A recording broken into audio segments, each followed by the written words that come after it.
नमस्कार, मैं हूं रविशंकर शर्मा बुलंद युवा न्यूज़ के साथ।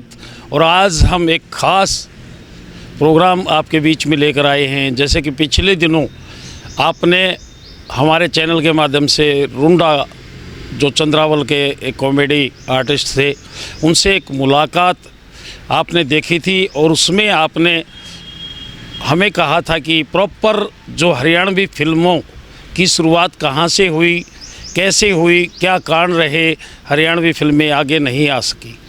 और आज हम बैठे हैं इस समय रोहतक में। हरियाणवी फिल्मों के जनक और हरियाणवी धरोहर के जनक कहा जाए तो इसमें कोई अतिशयोक्ति नहीं होगी। रघविंद्र मलिक जी हमारे साथ मौजूद हैं, हरियाणवी फिल्मों के जनक और फिल्म अभिनेता रघविंद्र मलिक जी से बात करेंगे। रघविंद्र जी, आपका स्वागत है हमारे न्यूज़ चैनल में। राम राम जी।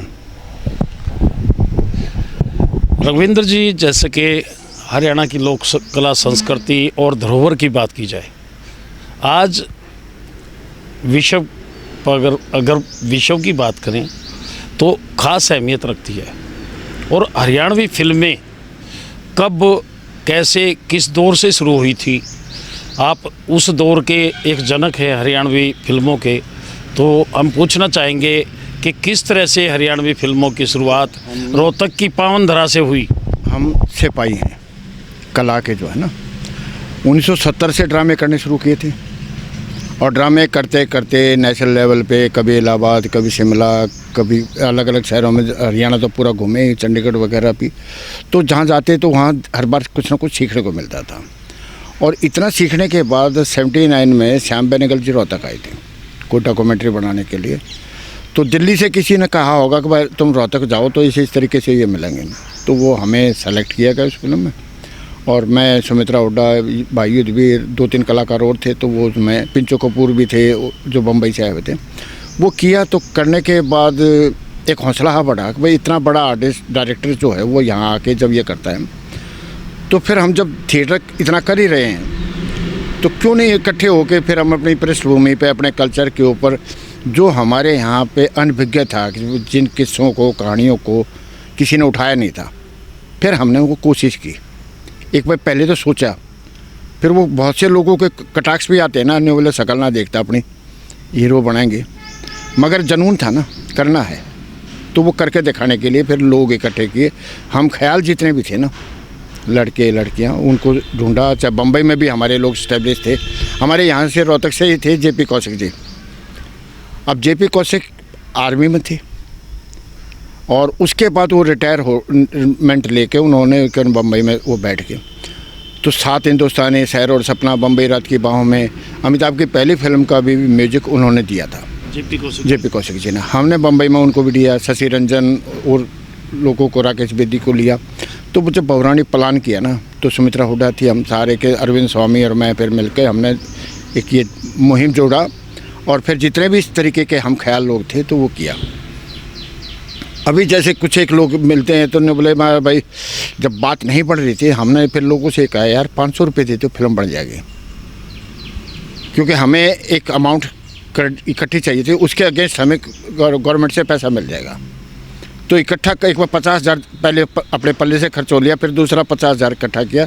तो उसके बाद हमें कोऑपरेटिव सेक्टर में हमने वो की थी और फिर बैंक से हमें उस तरीके का हो गया। बस वो एक ऐसी पहल थी कि जिसमें हमने हर चीज़ें, आपसी मन मुटाव भी नहीं होने दिए। 41 एक आदमी थे, 41 एक आदमियों को बैलेंस करना, वो है ना मेंढक तोलने वाली बात होती है। अब पालड़े में तो 2 जने बैठाओ, 4 कूद जाओ और हो जा। तो सबका तालमेल रखना, एक संयम रखना। और सबसे बड़ी बात यह है कि भाई अपनी नीयत साफ होनी चाहिए कि भाई मैं जो पैसा लगा रहा है, भाईचारा एक विश्वास पर लगाया है, मैं उसके यानी कि किसी तरीके से दुरुपयोग ना करूँ। तो एक अपना स्वाभिमान होता है। तो फिर हमने वो सब चीज़ें इकट्ठी करा के जब ये की, और फिर एक दो थोड़ा टाइम तो लगा, मगर एक बन गई, रिलीज हुई तो हौसला हुआ। और उसके बाद तो ये है कि बहुरानी के बाद आप ये देखो कि भाई कितने आर्टिस्ट बहुरानी ने दिए हैं। आज जो हरियाणवी सिनेमा है उसमें कोई भी है, अब सुमित्रा हुड्डा ही है, उस फिल्म में हीरोइन थी, सांझी बनी उनके बाद। आज उनकी बेटी भूमि पेडनेकर हिंदुस्तान में कितना बड़ा नाम है। अगर हम उस टाइम पे इकट्ठा हम ये कहते बच्चों को, अगर बेटे काम करो, अगर आपकी मंशा हो ठीक होगी तो पता नहीं कहाँ से कहाँ तक पहुँचोगे। अभी एक चीज़ ये देखो ना, चंडीगढ़ से वो है मेरा साथी, फूलबदन में थे मुकेश गौतम, अब आज उसकी बेटी यामिनी गौतम कितनी बड़ी हीरोइन है। वही बात है कि जो थिएटर मिलता है और कोई होता है तो वो एक मंच है जहां आपकी कला दिखाई देगी। क्या पता किसको पसंद आ जाए। आप सब अच्छे स्वभाव से काम तो करो ना, जब तक काम नहीं करोगे किसको नहीं पता लगेगा कि आप हो क्या। किसी भी चीज़ की पहचान क्या होगी कि भाई ये लड़का पेंटिंग अच्छी करता है या ये चीज़ें अच्छी करता है। तो हमने भी उसी तरीके के जो हम ख्याल लोग थे, जगत जाखड़ बाद में हीरो बना, एक छोटा सा रोल था उस फिल्म में। सुमित्रा के भाई प्रदीप हुड्डा थे, वो भी इस फिल्म में एक छोटा सा रोल था, मगर उन्होंने फिर कितनी बड़ी फिल्म सांझी भी डायरेक्ट की, अपना देश पराए लोग भी की। अरविंद स्वामी उन्होंने भी यानी कि किस तरीके से बाकी डॉक्यूमेंट्रीज बनानी शुरू की और चीज़ें करी रखी। कितना भाल सिंह को पहला चांस दिया था इस फिल्म में बहुरानी में, और अजय सिंगर। अब होता क्या था कि हम जैसे चंडीगढ़ अपने काम के लिए जाया करते थे, एमएलए हॉस्टल में रुका करते थे, ये अपना खबे पर तौलिया गिर और बाथरूम में गाते हुए जाता। मैं यार कहा अच्छा है, कौशिक जी को सुनवाया तो अच्छा लगा। तो उसके बाद तो देखो एक चंद्रावड़ मिली और कितनी मिली, एक अलग सी पहचान नहीं बनाई। हम ये कहते हैं कि भाई टैलेंट के लिए हमें भी जागरूक रहना चाहिए, और जो अच्छा गाना वाला है उसको आगे लेके आओ। अब इसके बीच में आपसे एक सवाल और मैं करूंगा, जैसे कि बहुरानी का एक प्लेटफॉर्म तैयार हुआ, लंबा समय बहुरानी के बनने में लगा, और उसी दौर में एक film corporation society, cooperative society की अगर बात करें, भजन लाल के टाइम में वो सोसाइटी फिल्म कॉरपोरेशन के नाम से बनी थी। फिल्म कोऑपरेटिव सोसाइटी हमने बहुरानी के लिए बनाई थी, और हमने जो इकट्ठे पहले तो हमने अपना पैसा लगाया था हरियाणा फिल्म के नाम से, उसमें रणजीत कपूर को बुलाया था, मगर वो नहीं हो पाया। तो फिर हमने कोऑपरेटिव सोसाइटी बिरजू महाराज जी से उसका उद्घाटन कराया, भजन लाल जी से फिर हरियाणा भवन में हमने उसकी ओपनिंग कराई थी। तो वो कोऑपरेटिव सेक्टर में इस तरीके से बने रखी सहयोग से, और वो फिर यानी कि हमें पूरे स्टेशन टैक्स माफ के नहीं मिल पाए थे। तो उसके बाद फिर ये था कि भाई अगला फिर हमारे में से अलग होकर उषा शर्मा जी ने फिर चंद्रावड़ बनाई। वो चंद्रावड़ फिर म्यूजिकल हिट चली गई, और उसके बाद तो एक लाइन लगी, प्रेमी रामफल, छैल गला जांगी, छैल का अबरू, छोरा जाटका, फूलबदन, यानी कि इतनी फिल्में। और एक माहौल उस टाइम पे जिनकी भी थी ना, एक मंशा थी कि अच्छी फिल्म बने। उन जितनी भी फिल्मों का म्यूजिक देखो कि आज भी सुनने लायक है, यानी कि थिएटर से बाहर जाने के बाद आपको लगेगा कि भाई कोई अपनी बात कह रहा है, सिंगरों से भी, तर्जों में भी। अब जितनी बनी है ना, उनमें वो बात नहीं है। फिर जैसे उन चीज़ों में मैं ये देख रहा था भाई हमारे घरों में क्या क्या चीज़ उपयोग होती है। फिर 1988 में यानी कि मैंने फिर एक ये चीज़ें तो इकट्ठी कर रखी थी। जी धरोहर। फिर हमारी जो विरासत है ना, फिर वो इकट्ठी करनी शुरू की। वो इकट्ठी करके पहली बार तो डरते डरते एक एग्जीबिशन की थी कि मैं किसी को ये दिखाऊं कि भाई हमारे यहाँ क्या हुआ करता था। जिन्हें हमारी महिलाओं को ये कहा जाता है अनपढ़ गंवार हैं, वो महिलाएं किसी स्कूल में नहीं गई, मगर उन्होंने जो वीविंग का जो काम है, कढ़ाई का जो काम है ना, वो एक एक इस रंग के बाद यो लागेगा, इसके बाद यो लागेगा, वो काम में हमने जब की तो अच्छा उसका एक्सप्रेशन हुआ। और एक वो थे बुजुर्गवार थे, 80-90 साल के बीच के थे, डिप्टी कमिश्नर साहब के साथ आए तो छाती का लगकर रो पड़े। अब बेटा ये चीज़ तो मैंने अपनी माँ दौरे देखी थी। संदूकों से पहले काठ की संदूक हुआ करती ना, टीन के संदूकों से पहले एक पिटार हुआ करता था। वो पिटार जो अच्छे संपन्न परिवार की महिला लेके आया करती थी। अब वो पिटार देखने के बाद में बोला बेटा ये न मैं अपनी बड़का न लेकर आऊँगा तो राखियो। महाराज जी सा भरा यार, एफर्ट जो करे कोशिश करी वो एक सार्थक नजर आई, किसी को भी हुई। इस आदमी ने तो हमें बता दी। और भी तो ऐसे होंगे कि जिन्होंने अपने मन में एक खुशी कितनी हुई होगी। तो वो फिर 20-25 के परिवार को लेके आए। तो फिर थोड़ा सा हौसला वो है ना, बाल नारे ने थपकी मिल जाए ना तो धरती तो नारा पड़ा है ना, आकर 2 टूक बाद में खा लेगा। तो हमने भी फिर वही काम किया। उसके बाद फिर बेझिझक होके, और यहाँ तो करपुक तमाशा देखा ना, अपने शौक और काटे कर ले भाई, जो करीब किसी ने बीड़ी का है, सिगरेट का है, दारू का है या और कोई है। हमने जो पैसा इन्वेस्ट करना था वो अपने इस शौक पर किया। यानी एक जुनून के चलते। बगैर जनून के होगी नहीं ना। अगर रात में भी नोबेरा ला गया फलाने का कुल्लड़ी पड़ी है भाई, पड़ी है, हमने वो रखनी है। अदब देना, टांड के ऊपर कोई चीज़ पड़ी है तो वो टांड पर से उतरवानी है, वहाँ कुल्लड़ी में फेंकोगे ना आप, उसकी एक पहचान दो। तो उसी के कारण एक देखो, हमने ये काम 1988 से पहले कर दिया था, मगर 1988 में तो एग्जीबिशन कर दी यहाँ पे मानसो पार्क में की, फिर चंडीगढ़ ना बम्बई अपना उत्सव में भी लगा के वहाँ पे भी की। फिजी के प्रधानमंत्री महेंद्र चौधरी आए, जब भी यानी कि मैं रोहतक में उनके लिए लगाई, सर वो आकर देखे थे और उन्होंने कई ऊँटों की चीज़ें थी, लगातार देखते देखते ये बोले ऊँट रह रहे हैं, यानी कि एक स्लैंग में बोले कि जो यहाँ की भाषा थी वो कभी के वहाँ गए हुए थे।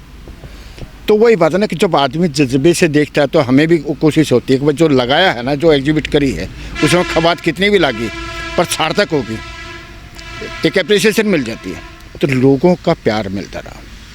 टांग खींचने वाले रहे हैं, आप उसने छोड़ो ना, न्यू बोले मैं इतना न्यू दिखाऊंगा, इसका ईसा मारूंगा, आप काम करके बता दो ना, अगले की बोलती अपना बंद हो जाएगी। नहीं, काम की पहचान से ही कोई भी चीज़ है कि आप जब काम करोगे ना, अब एक घड़ी में कितने मिनट होते हैं? बड़े कहा करते ना भाई, एक घड़ी पर डट जा, एक घड़ी में कितने मिनट होते हैं?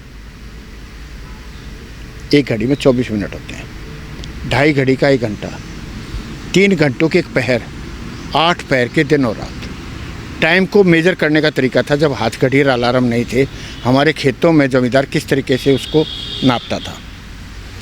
तो वो एक बर्तन है, जिस बर्तन में यानी कि पानी में रख देंगे, नीचे से छेके उसमें और वो आता रहेगा, उसका डाया सोचना। अब्दुल कलाम साहब जब आए तो मैं सबसे पहली चीज़ उनको वही दिखाई थी कि हमारा किसान जो है वो इस तरीके से, और यही शौक़ था जो कलाम साहब से भी मुलाकात कराई। आप काम करते रहोगे, पता नहीं कहाँ कहाँ क्या क्या, फिर वही चीज़ होती, वो बर्तन ढूंढा ना, ये होता था। हमें पता लगना चाहिए बेटा, देख इसी चीज़ होया करती, मैं अगली बार कोशिश करूँ अगर मैं कहीं ना कहीं से टोक लाऊँ। एक फरमाने गांव से मैं किसी के यहाँ से कोई चीज़ 1988 में लेके आया और 89 के अंदर मैं बम्बई में अपना उत्सव में लगा रखी, और वो जिनके यहाँ से मैं लेके आया था वो लड़की के हस्बैंड नेवी में थे, और वो देखती देखती एग्जीबिशन वहाँ गई तो पड़ोसन के कहे खवा मार के कहते कि हमारे घर आ रही है। हमने वो देख लिया, उसको बैठा कर चाय पिलाई, तो उसको कितनी खुशी हुई। वो चीज़ जो कबाड़ में पड़ी थी हमने उसको धो धा के तेल त्याल लगा के एक प्रॉपर वो कर रखी थी, उसको गेटअप दे दिया। हाँ, तो हम वही कह रहे हैं कि कोई भी चीज़ है आपके उसके, आप उसको बचा के रखिए। जो लोग भी इस तरीके का काम कर रहे हैं कम से कम उसको तरीके से जगह पर पहुँचाओ, ताकि हम आने वाले कल में उन महत्व को बता सकें। ये तो मलिक साहब एक धरोहर की बात। अब जैसे बहुरानी बनी, चंद्रावल बनी, सुपरहिट हुई, बहुत सी फिल्में निर्माणाधीन रही, क्या कारण रहे कि वो कामयाब क्यों नहीं हो पाई? क्योंकि देखो सबसे बड़ी बात है, तो जब हम चीज़ देखकर जा रहे, हमारी चीज़ उसमें दिखाई नहीं दे तो फिर 2 पीछे ला कर फिर बम्बई वाले ना देखेंगे। हमने यहाँ की पृष्ठभूमि और फिर जो करेक्टर है ना, वो दबंग तो दिखाई देना चाहिए, वो चेहरे से लगना चाहिए यार ये इस पार्टी का है। इफ सुक्याउड हो यानी कि कति तो जो बोले जिसमें का झज्जर भी दिखता हो तो बताओ उस तक क्यों उम्मीद रखोगे? ये बिल्ट हो भाई हरियाणा है तो वहाँ से आदमी का पेटा भरा है कि नहीं, बोले भाई बड़े ठाडे होंगे और चीज़ होंगे।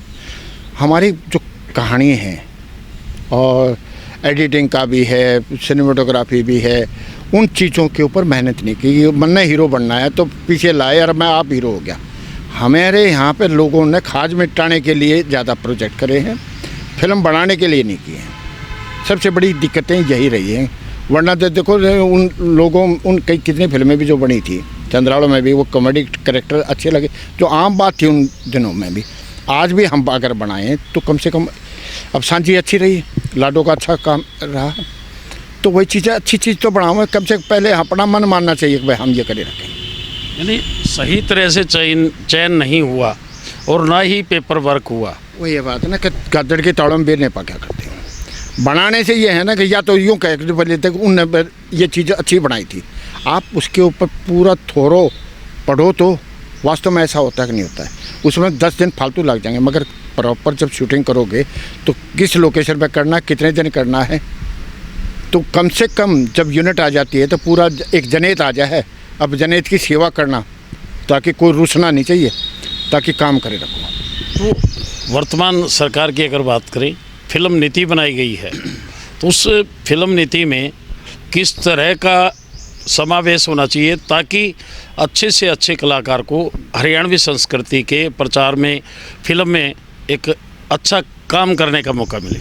देखो, फिल्म विकास समिति जो बन रही है 3 साल से ऊपर होगी उस चीज़ को। एक प्लान हुआ, अगर भाई हमें भी हौसला हुआ, मैं भी उस दिन भी ये कहा कि भाई अभी तक किसी ने इस चीज़ का वो नहीं किया था। भाई जो भी काम कर रहे हैं, कोई भी है, ABCD, ये नहीं कि हम ही कर रहे हैं, एक थपकी कहीं तो सरकार की तरफ से होनी चाहिए। ये लड़के अच्छे लिख रहे हैं, अच्छे कर रहे हैं, उनको उत्साह दें। मगर वो 3 साल से ठंडे बस्ते में है। एक टाइम लिमिट हो कि भाई 1 साल के अंदर हम इस चीज़ को चालू करे रखेंगे, फिर नयों को ये करो, जो अच्छा काम कर रहे हैं उनको छाटो, और भाई इन्होंने अच्छा काम किया उसको बढ़ाओ। विकास तो जब होगा ना, अब वो सोसाइटी तो बनेगी, अभी तक उसका क्रियान्वित नहीं हो पाया है। तो ये सरकारीकरण का है ना जो कम है। मैं तो उन हिसाब सरकार से भी बात हुई थी कि प्रोजेक्ट अच्छा है, भाई कहानीकारों को भी चांस मिलेगा, डायरेक्टर को भी मिलेगा, सिनेमाटोग्राफर को भी। अब हमारे यहाँ तो कम से कम कितना बड़ा योगदान है कि भाई हमारे यहाँ सुपवा है, फिल्म यूनिवर्सिटी है, वहाँ पे टेक्निकल सारी चीज़ें सिखाए। अब ये जो बच्चे यहाँ से पास आउट होंगे, ये तो यहाँ से हैं, तो इन बच्चों को सिखाना नहीं पड़ेगा कि भाई हरियाणा में क्या होता है। उसने यहाँ के गांव का पता है, अगर भाई गांव में किस तरीके से लोग उठते, कैसे कैसे गीत जाते हैं, वो कहानी को करेंगे ना तो बहुत अच्छे तरीके से करे रखेंगे। बंगाल के आदमी ने, डायरेक्टर ने ला कर बताए रखा, वो हमारे गाँव के अनुसार कैसे बढ़ाऊँगा, या तो उसने 2 महीने स्टडी करनी पड़ेगी। तो हमारे जो लेआउट के बच्चे हैं, यूथ फेस्टिवल में भी जो बच्चे निकले हैं, हम उन प्लेटफार्म के माध्यम से उनको चांस दें, तो सभी कलाकारों को उस तरीके से अच्छा, लिखण वालों को भी काम मिलेगा, गाने वालों को भी मिलेगा। तो सरकार ने जो सोचा है वो सोचा तो अच्छा है, मगर सही तरीके से अभी लागू नहीं हो लिया है। और अच्छी बात है, ये लागू हो जाए तो हर एक को एक वो होगा, लाभ मिलेगा। भाई इस एरिए में कम से कम किस्से कहानियाँ कितने हैं, हमारे भाईचारे के भी हैं, हम उन चीज़ों को क्यों नहीं करे रखे। अब उपकार है, मिट्टी वो फिल्म थी, कहानी तो यहीं की है ना। वो भाईचारा जब वो सक्सेस हो सकती है, तो हम अपने जो अच्छे गीत हैं, अच्छी बातें हैं, जिसको हम परिवार के साथ बैठ कर देख सकें, गा सकें, या हंसी ठट्ठे आपस में बेहूदगी नहीं होनी चाहिए। साहब, एक अंतिम सवाल, क्योंकि लोक कला से आप जुड़े हुए, लोक कला की चाहे फिल्मों के माध्यम से या मंच के माध्यम से या धरोहर के माध्यम से, आप उसको प्रॉपरली एक फोकस करने की दिशा में लंबे अरसे से काम कर रहे हैं। लेकिन 2018 में कला नीति बनी। अगर कला नीति की बात करें तो आज हरियाणा के कलाकार विरासत ख़त्म होती जा रही है। तो सरकार से आप किस तरह का सुझाव देना चाहेंगे एक प्लेटफॉर्म तैयार करने के लिए लोक कलाकारों को? ऐसा है, कहते हैं कि आप हमारे स्वर्ग दिखाए। मैं ये काम कब से कर रहा हूँ, नेशनल लेवल के ऊपर, इंटरनेशनल, जहाँ जर्मनी के भी आए, जब बम्बई अपना उत्सव के दौरान में लगाए, जितने भी चीफ मिनिस्टर हरियाणा के आए, सब ने मेरा काम भी देखा है। मैं कोई पर्सनल अपने यूज़ के लिए तो नहीं कर रहा ना, समाज के लिए कर रहा हूँ। अब कुछ वो लो खोटा, कुछ लोहार खोटा, कुछ तो मन में फालतू आ गया, हाथ नहीं जोड़े, भाई तुम ये काम कर दो। आज तक किसी ने भी ये नहीं कहा कि मलिक तुम ये सामान को यहाँ रख लो और यहाँ इसका एक संग्रहालय बना लो, और तुम, मैं कौन से 200 साल जीऊँगा, जब तक हूँ कम से कम उस आइडिया को आगे तो कर ही रखा ना। तो कोई भी विधा के जो लोग हैं, उनको गवर्नमेंट को प्रोत्साहन देना चाहिए, चाहे वो सिंगर है, चाहे लिखण वाला है, हर लोग कलाकार। अब जैसे कोरोना के टाइम में कितने कलाकारों के बेचारे घर बैठे हैं, आप और हमारा चलो भगवान की दया तो चल जुगाड़ है, हो रहा है, उनका क्या हुआ जो डेली रोटी खा हैं। तो ऐसे उसके ऊपर सरकार ने तो वो भी चाहिए, ताकि वो फिर अगली बार गाना भी लिखेगा प्रचार प्रसार के लिए, गवर्नमेंट के लिए, तो अच्छा चीज़ लिखेगा, क्योंकि अंदर से बात उभरेगी। हर विधा के लोगों के लिए गवर्नमेंट को सोचना चाहिए, और हमें भी आपस में सहयोग करना चाहिए। ज़्यादा गवर्नमेंटों के भरोसे नहीं बैठना। वैसे एक चीज़ तो कहूँ, आप और हम ठीक हो ना, तो अगले तो अपने आप सीधे हो जाएंगे। हमारा सहयोग, मन ने न्यू बिरा रखा, आप ये करने लग रहे, मैं टांग मारूंगा थोड़ी देर में, न्यू बोले छोरा तो अच्छा है, न्यू बोले तो मैं हाँ बहुत है, बाद में चुगली करने लग जाओ। हम ये मेंटलिटी छोड़ दें, और जब टीम भावना हो जाएगी ना, तो काम आसान हो जाएगा। हम कोई भी मेला लगाए रखे, इस मेले में से हमने इसका ये फ़ायदा करना जनहित का, चाहे आप किसी भी गांव में करो, किसी शहर में करे रखो।